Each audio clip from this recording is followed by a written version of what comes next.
Hello everyone, this is Crystal Potoff, and these are the sample eggs, sample pattern that we did in art class on March 14th. And a lot of people call this the saddlebag design. And the reason for that is it looks like, here's the part that would go over the horse, and here's one saddlebag, and here's the other, and then the opposite thing on the other end. Anyway, it's a fun pattern. It's very versatile. These all, except for that one, these all have, like a border in there. This one, rather than a border, I just did this wavy line. So there's different ways that you can adapt it. Some people will do this division and call it the S division. So another way to do this is rather than have these straight lines, you kind of make it a little more curvy. Anyway, that's another way to do it. And then I want to show you one more saddlebag division that I did on a goose egg, and you might have seen this before in another video. So this is the same concept. We've got, here's the long part and then the two parts of the saddlebag here. But just a little different. It doesn't have the, the lines that connect all the way around. I did put in this because I felt like the space needed a little something more. So another, way to adapt that version of the pattern. And if you remember, the emu egg was also that same kind of pattern. So that saddlebag division, that's what I was doing on the emu egg. So we're going to move now to progress on the emu egg. Okay, so this is my setup to do the first etch on the emu egg. I have all the dye on there, and now the first color I'm going to go with is probably going to be like a taupe color, kind of a brownish color. Anyway, we'll see what happens. I mean, every egg is different. So I am doing this in my bathtub. In here is the Acid Magic.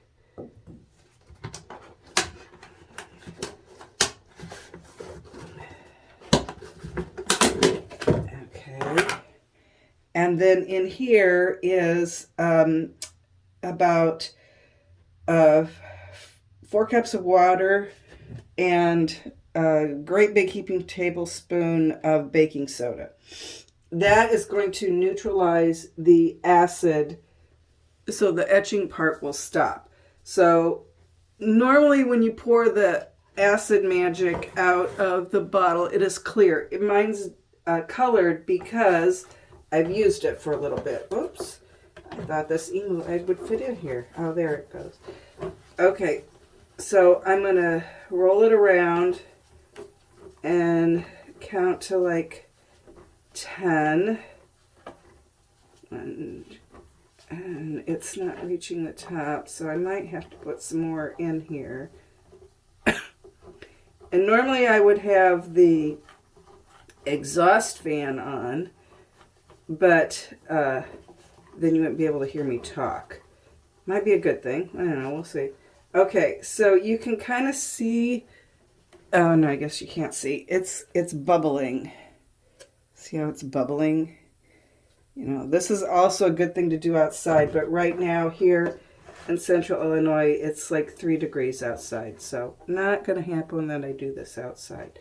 Okay, now to test it, I'm going to use a toothbrush that is not used for brushing teeth, is only used for etching. And I'm going to kind of scrub it a little bit. And so this is going to take a little while to get through. The Acid Magic, I've kind of talked about it before. I only use this on the thicker eggshells because this stuff is pretty serious when it comes to etching stuff. It's way too powerful for a chicken egg. And you can use, I will use it on a goose egg, but just very briefly. Mainly I use this on emu, rhea, and ostrich eggs because they're the only shells that can really stand up to it. So I think what I'm going to have to do is, I don't know if you can see it, it kind of bubbles up a little bit. I know I'm in the bathroom, the lighting's not the greatest. And I'm really hoping I don't lose my lines. But you can kind of see it's getting to where there's a little bit of a lighter color under it. But this is going to take some time. So that's how I etch this. Etching is a process that requires patience and constant checking. And when I think I'm getting close to the color that I want, I will dip it in my baking soda, and I'll show you what happens when you dip it in the baking soda. You get the volcano reaction. Woo, look at that. Kind of fuzzed up, but that will neutralize the acid and allow you to stop the etching process. Okay, so I think I'm going to have to put some more of my acid magic in this container so that I can continue etching the egg and getting it down to the color I want. So it is going to take some time. I'm going to say probably at least 15 minutes of etching, checking, etching, checking. And you don't want to watch me do that for 15 minutes. So that's going to be the first etch. And I wore gloves. Yeah, wear gloves. Wear eye protection too. All right, so I finished the first etch, and it does look different. And one way you can compare is I happen to have another emu egg. If you don't have another emu egg, you can take a picture of it before you start to etch it. And then you can see that, yes, the color is different. It's not, this will go even lighter. But the reason I stopped was, let me zoom in here, little spots right like that, where the wax kind of came off. So what I am going to do is I'm going to go over this whole thing and re-wax a lot of it. And I don't care that it's going to pick up some of this color, because that will just give it some more depth and protection as I continue to do more etching. So that's my next step. I'm going to wax the whole I say the whole thing. I mean, I might not do the whole thing, but I'll do a lot of it. And I'll also, where I have thinner lines, like on these curves, I will actually go in you can, I don't know, you probably can't see it, but there's, like, when I go with my fingernail, it's etched in, and there's like, it's deep there, or deeper. Anyway, so I'll probably go along that line. Like I said, just, it gives it some depth, and also gives it some strength as I etch it more. I don't want to go all the way through the shell, which I have done that on 2 emu eggs, and I'm going to tell you, it's pretty heartbreaking to etch all the way through something. That's my next step, and then I'll etch it some more to get it to, what I'm really trying to get to is all over kind of this lighter color. It's not etching real evenly though, so we'll have to see what happens. You know, you just never know with these eggs what's going to happen, but I'm going to keep working on it. Thanks for following along. We'll see what happens after the next etch. All right, we've had a tragedy. I don't know if you can see it. Yep, right there. I'm re-waxing, and right there is a crack. It's a pretty big one. It kind of goes up, and then it goes around. So, okay. What am I going to do? Well, whoops. There we go. We'll have to figure something else out. I might, I've heard of people who put something inside the egg, so maybe I'll try that. I mean, I can't really do it anything like this, so I think I'll go ahead and I'll do all my re-waxing, and then I'll see if I can do something on the inside to seal it, and then we'll try etching it again. Okay, and if that doesn't work, well, then we'll chalk it up to a learning experience. Okay. All right, so as you know, tragedy happened.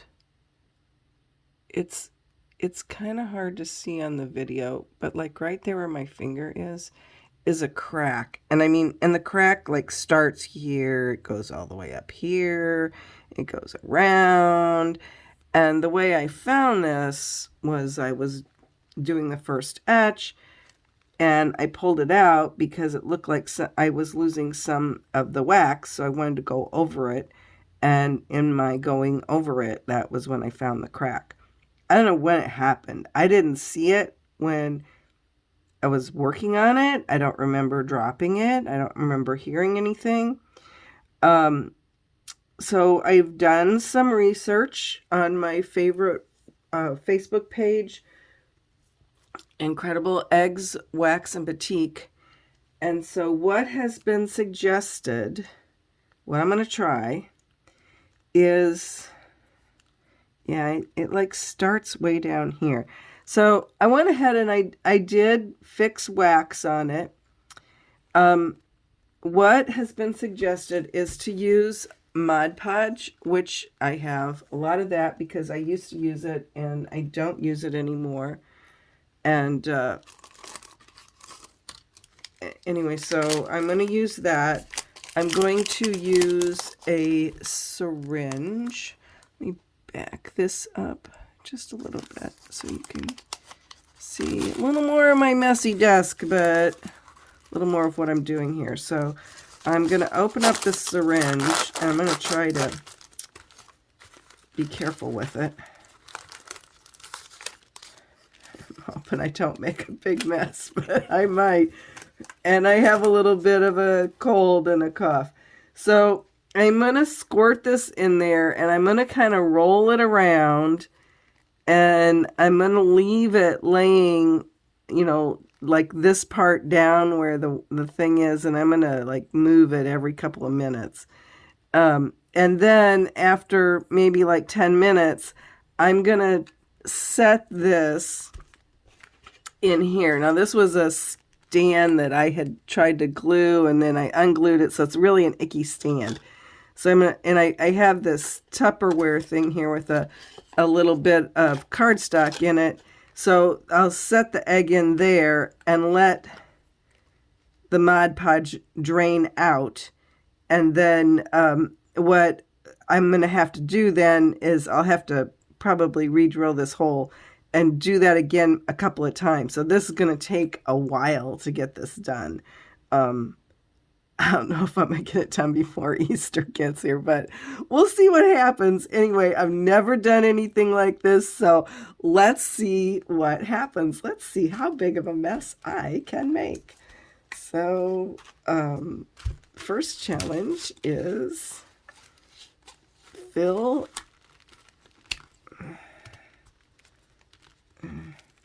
First challenge is get the lid off the Mod Podge.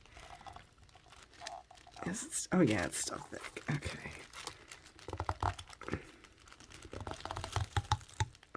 All right. Well, maybe I don't want it all the way off. Maybe that'll be better. Okay. I'm going to attempt to pour it in here. Oh, it came with a little stopper. I don't know where this is. I'll just put my finger there. Okay. I'm going to see if I can clean this out too so that I can reuse it. Okay. Ooh, big old glob of it. Oh, I don't know if this is going to work or not. It's getting kind of globby on me now.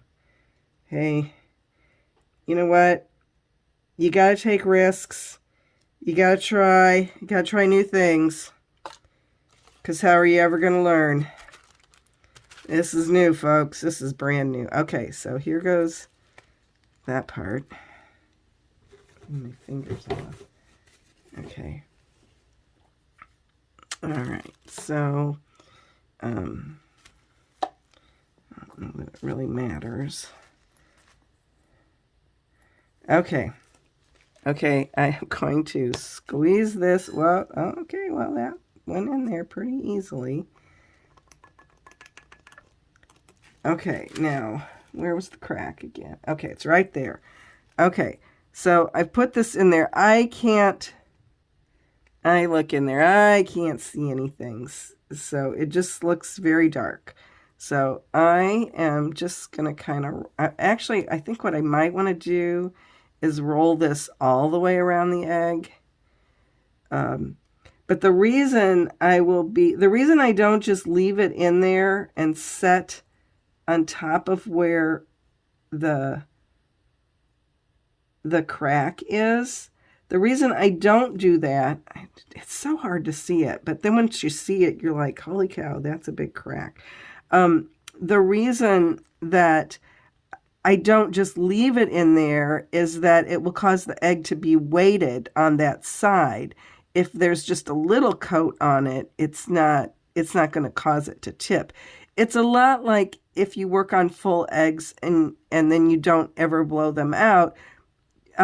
People turn them so that the yolk doesn't dry in one spot and cause it to like lean to one side. I've seen people who have eggs where they lean to one side. I've also seen people where the yolk is dried up and you can almost hear it rattling in there.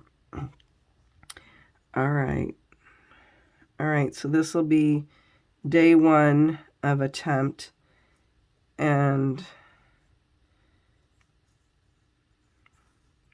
okay, I'm going to do this for a couple more minutes, and then we'll see what happens when I put it on the stand. Okay, so it's been a couple minutes rolling it around. We will now attempt to, so I have this stand.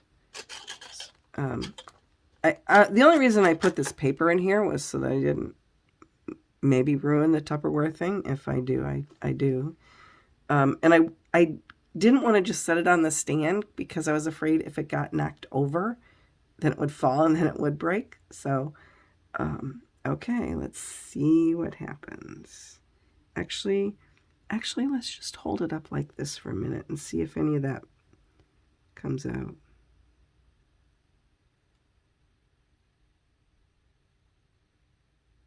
Okay. It's not coming out. Okay. All right. I thought it might like ooze out, but it's not.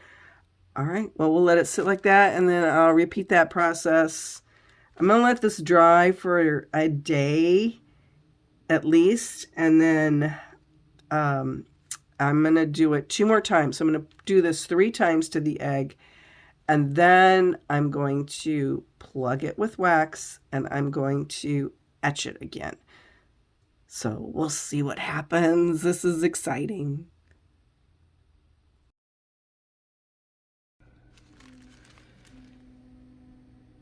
Emu status update. I used the Mod Podge. I put like 3 different layers in there. I let it dry. And I just tried to etch it again. I was getting down to more of the color that I wanted. But it was weird. I didn't have the camera on it. But the crack is now bigger. It's even bigger. So it was just here. Now it goes here and it goes over there. And when I had it, I was etching it. It looked like I was etching it. And then when I put it in the baking soda, it fizzed like I expected. And then I went to rinse it off, and where this crack is, it like lifted up. It was so weird. I'd never seen anything like that. But it wasn't the inside of the egg. I think it was where the Mod Podge was. And then now it's gone back down. Anyway, we're going to say this egg is uh, even if I were able to salvage it, it would it wouldn't be nothing I would sell. So what I'm going to do is I am going to take the wax off of it, and then I will use it to make jewelry. So I'll cut it, and I'll still etch it, but I will what I'll do is I'll wax the back side of it so that doesn't get etched into. And anyway, but that will be a project for another day, because now that classes are gone, that's just not going to happen right now. So at some point I will come back and show you what this looks like. But yeah, so there's the crack. It goes here, and it goes out here, and it comes up here, and it goes around to here. I just have other things I want to do. So this was a very good learning experience, but as far as an emu egg, it's just not going to happen. So thanks for following along with me on this one, and I'll be back next week with showing you the eggs that we're doing for the 4th week of Lent. Thanks for watching.